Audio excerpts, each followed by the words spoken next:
Hi, good afternoon, everyone. My name is Andrei Rybachevsky. I work for the Internet Society, and for the last couple of years, part of my job was supporting an industry-led initiative called MANRS, which stands for Mutually Agreed Norms for Routing Security. But before we talk about MANRS, let's talk about routing and routing security. So I think vulnerabilities of the global interdomain routing system is well known. And once in a while, we have an incident as been discussed on the NANOG mailing list, for instance. And I think many of you would consider routing security an important issue that needs solving. But is internet routing really at risk? I think the problem with answering this question is that we lack some data. Because when we talk about routing incidents or routing security, we tend to talk about this in terms of specific incidents, giving in-depth analysis and lessons learned, which is very important. But I think we lack data on how frequently those incidents happen and how the system in general evolves over time. So I think a quick answer to that question is at risk. That if we look at this graph, we can see there is a lot happening in the routing system. I pulled this data just for 3 months from bgpstream.com, and they register suspicious routing events, which they qualify as routing hijack or route leak. And you see there is no single day without a dozen of such incidents. Well, let's look in more detail at this data. So I have to tell you up front, this is not a scientific research. Again, this data is based on bgpstream, based on passive measurements. So it's very hard to know intent, and in some cases, it's difficult to distinguish malice from fang fingers or from a legit even change. So with these caveats, let's look at some data. So how did the system do in 2017? That's just 1 year. We had an overall of 14,000 routing incidents, and 40% of those incidents were routing security incidents, which are route leaks and route hijacks. Over 10% of all autonomous systems, which is about 6,000, were affected either by an outage or by routing security incident. 3,000 autonomous systems were a victim of at least one incident, and about 1,500 networks, more than 1,500 networks, caused or responsible for 5,000 incidents in 2017. So I also pulled data for the 5 months of 2018, just to see what the dynamics is. And if you look how the system changed in 2018, I think in general that's a positive trend. There were about 500 or 600 networks that were responsible for 1,500 incidents in 2018. That's 5 months. I think that's much less than twice than what we saw in 2017. I think it's a positive trend. So let's look at the outages in more detail. I think absolute numbers do not tell the full story. And although in these charts, US and Brazil stand out, I think that's not the full story because they also have more networks. So I think a clearer picture we'll get if we look at the percentage of networks experiencing outages as percentage of networks operating in a particular country. And if we look at this chart, you will see the different sort of distribution. There are 4 countries that stand out when it comes to outages. That's Brazil, that's Iran, that's Argentina, and Nigeria. Let's look at the trend again. And you see the reduction. You see the reduction of outages. And assuming that some networks are more susceptible for outages than others, so it's not uniformly distributed, I think that's a positive trend, so we can have a hope that this percentage will remain the same till the end of 2018, and we'll have a more positive picture. Let's look at the victims. So again, I think the trend is very important.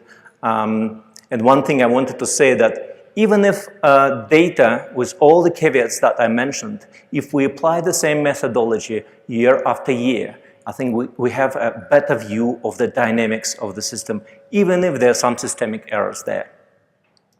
So those changes, I think, they may give, again, a positive message. I think victimized networks are more evenly distributed, so they're not compromised. So we may see increase in percentage of victims in a particular country as time goes by. Now, let's come to the culprits, the networks that cause routing incidents. And again, the right graph, I think, tells a more clear picture, saying what are the countries that where the highest percentage of networks that were implicated in either in route hijack or route leak. And there are three countries that stand out in this chart. Is Brazil, it's surprisingly Hong Kong, and Iran. Now, changes. 2017, 2018, definitely positive dynamics. You see there more than twice decrease, and for some of the countries, very significant decrease in percentage of culprits in the country. So I think that's very good. Now, coming back to the specific incidents for a moment, I think though we do not know about the impact of those incidents, the statistics of which I just showed on previous slides, we know that behind those incidents are real-world problems, be it route hijack or route leak or a generation of spoof traffic. So those are some of the examples, some of them recent, some of them not so much, that really indicate, yes, each of them has an impact, more or less. So what's the problem? Why are we struggling with this problem and do not see real significant improvements? Do we have tools? I think we have tools. Maybe they're not perfect, but tools may not be the main problem here. I think we clearly see not enough deployment of those tools. And because BGP doesn't have built-in security mechanism, it's not possible to validate just based on BGP. You need out-of-band data, and this data is lacking in accuracy and completeness. And another thing is that when we talk about security, right, in corporate sense, that's where security frameworks come in, because security is not a state, it's a process, and you need a systemic approach, right? You can't just cherry pick something and be secure. You may be wasting your effort. But how can you make this sort of systemic approach in a decentralized system of more than 60,000 independent autonomous systems? Another thing is to remember that we are all in this together. That security of your own networks, in fact, depends on actions or inactions of other network operators. You really cannot very much secure your own network. There are techniques how you can mitigate possible attacks, but really security depends on actions of others. So, well, this is one of the approach which is called Mutually Agreed Norms for Routing Security, MANRS, that tries to address those problems. So why do we think this will work, and this will work this time? Well, first of all, MANRS defines simple, very concrete, 4 actions that every operator must implement. This is a really baseline. This is not a best practice. This is something that is sort of, first stepping stone. And because of this baseline, it gives a global reference. It gives this reference point that allows us to build a systemic approach, because all of us can refer to this point and make actions workable. Another thing is the community. And community is very important, because when we talk about norms, the difference between just a BCP or an action set or recommendation and a norm is that there is a significant community that accepts those practices and make it a norm. So MANRS tries to address both things by building community and defining this baseline. Well, this is a baseline.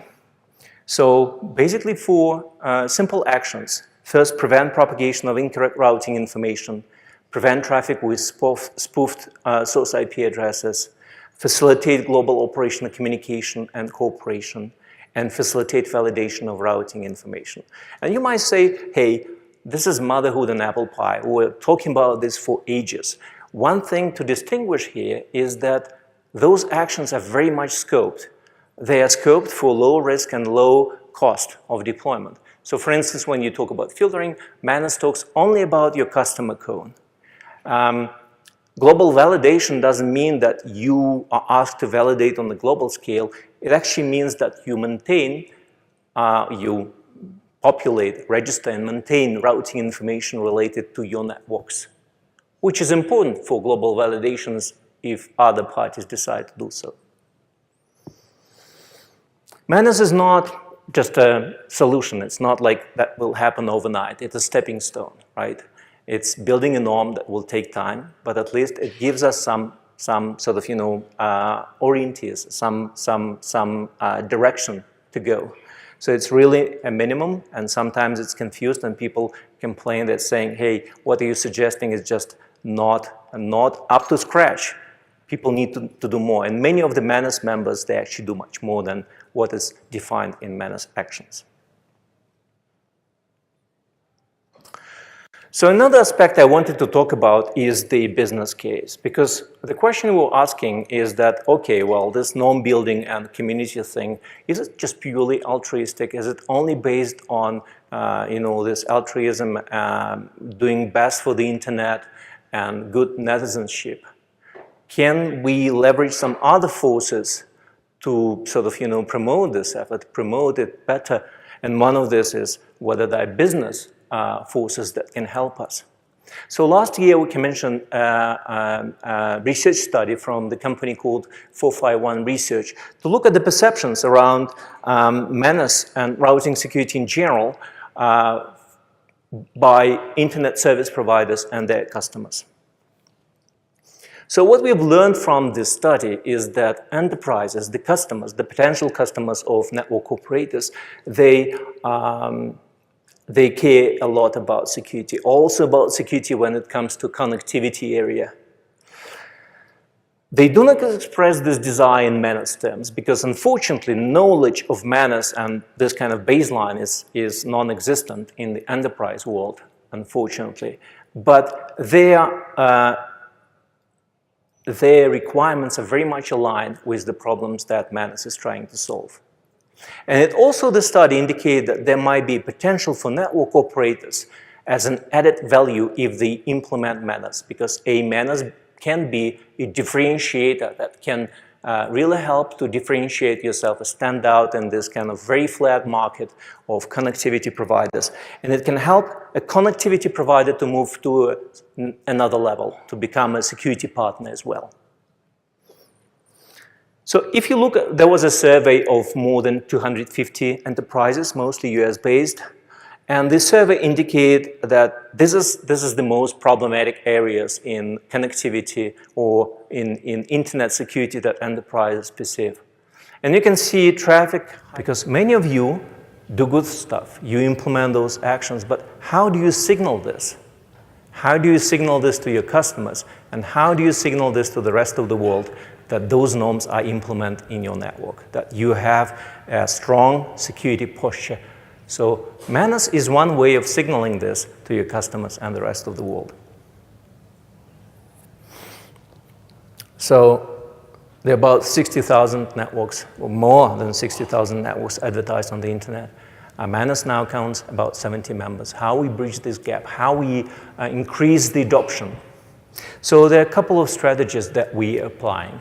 And when I say we, it's not internet society, not internet society alone. It's really industry-led effort. So it's the whole MANRS community, those 70 members that are thinking together and trying to increase this adoption. Oops. So one of the things we were thinking is partnership. And one clear partner that was brought up in our discussions was internet exchange points. There's a lot of alignment and a lot of synergy between MANRS and IXPs. IXPs have a local community with a common operational objective. So there is no such thing as global communities. They're composed of local communities with their own interests and objectives. And IXP is a great partner to sort of, start discussion of routing security and propagate those norms in their communities. So we went off and started this working on the IXP partnership program. We start working on this with IXP community, and a group of IXPs were formed a development team, design team, to develop a set of actions. Because one of the principles of MANRS, you can't just declare that you think routing security is important. You need to demonstrate your commitment by real contribution, by implementing those 4 actions. So in the spirit of MANRS, we needed to have a set of actions that is relevant and that is sort of, can make substantive changes in routing security from the IXPs. So this group developed a set of actions. There are now 5 actions. Well, it's maybe not big font, but they are also improving routing security both in technology, like filtering on the route server, and in social ways, like promoting MANRS in your own membership. And we launched this program on the 23rd of April, and already I think we're almost 20 strong in this membership category, with some leading IXPs on the list. So, simple actions optimized by low cost, low risk. And we thought, well, we need maybe for some of the IXPs that are lacking some experience, create a little checklist that will help them to implement those MANRS actions. And again, a BCOP community at RIPE was decided to go and work on BCOP, Best Current Operational Practice, implementation guide for MANRS. Unfortunately, it resulted not in a one-pager checklist. It resulted in a document of 50 pages document that says routing security is hard, right? But it's still its implementation guide. It explains how MANRS actions can be implemented. And now it was also recognized in the RIPE community by assigning a RIPE document number to this Best Current Practices document. Based on this document, we also created training tutorials, and they're online training available. And this week we're starting a training course for potential moderators, because these training courses can be done in moderated classes. And hoping, so we're killing sort of 2 birds with 1 stone. One is we're raising awareness of MANRS, and second, we equip people with real sort of, skills that they can go and implement those 4 simple, well, relatively simple things that, if implemented at a bigger scale, can make significant improvement to routing security.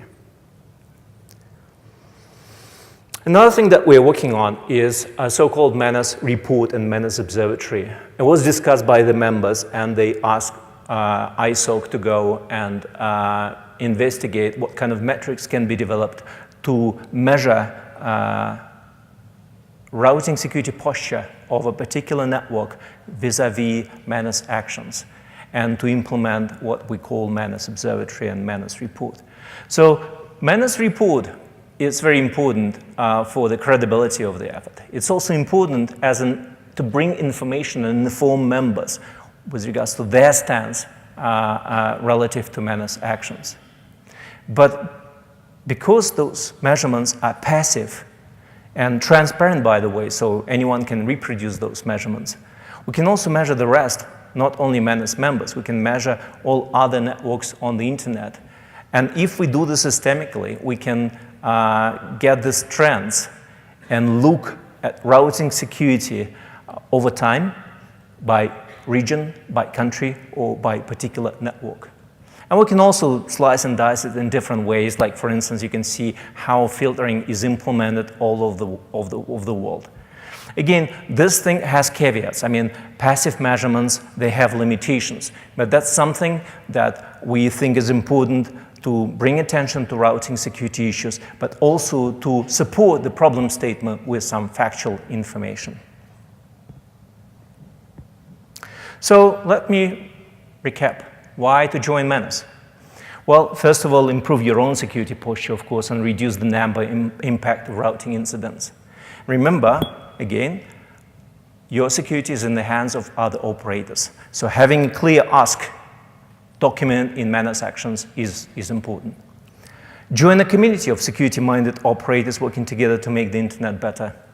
I think only by building this community, vocal and strong community, we can transfer those 4 actions into a norm, so to become a new norm in routing.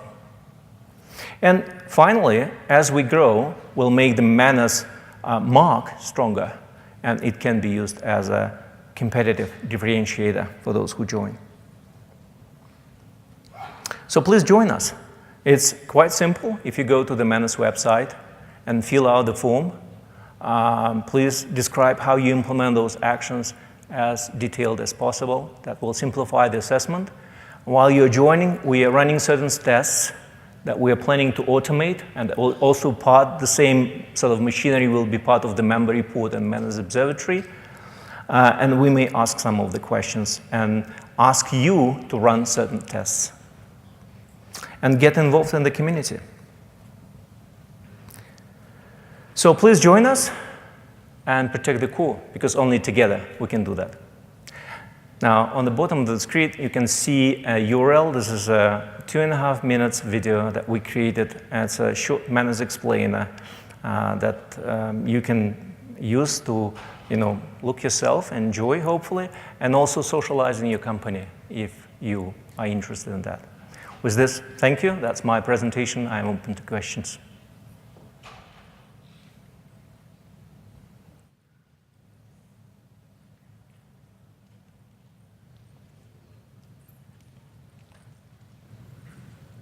Thank you. That was very nice. My name is Jeff Frankhauser. I'm an engineer with XKL. And our company was recently asked to write a paper on Connect Africa.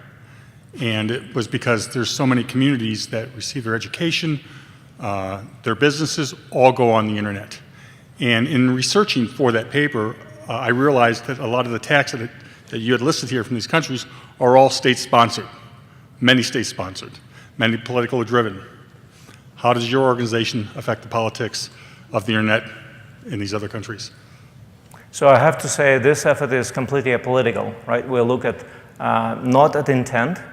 The intent is not important for this. We're looking at the outcomes, and outcomes is damage and attacks. That's what MANRS is trying to protect. Yes, but a lot of these attacks, I'm not talking about in the political sense, but these things are, in many cases, state-sponsored. And how does this type of organization affect or can affect state-sponsored attacks? Well, I think if we secure a routing system, that will make state-sponsored attacks more difficult. That's a simple answer from my side. Don Smith, CenturyLink. When you talked about this observatory, are you using the CADA spoofing information at all? So for observatory, we're using several sources of data. And to sort of make the lifting less heavier, we're using already pre-processed data. One of the data sources is CADA spoofer, yes.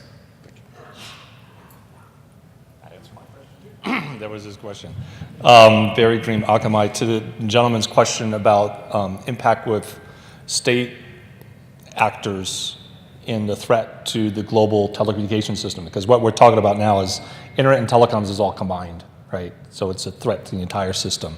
MANRS provides the baseline, so we work, if we get as many autonomous systems as possible deploying these baselines, then you get more resiliency to the entire system, which makes it harder for state-sponsored attacks, right? So that's one of the things. This is the kind of like the core baseline.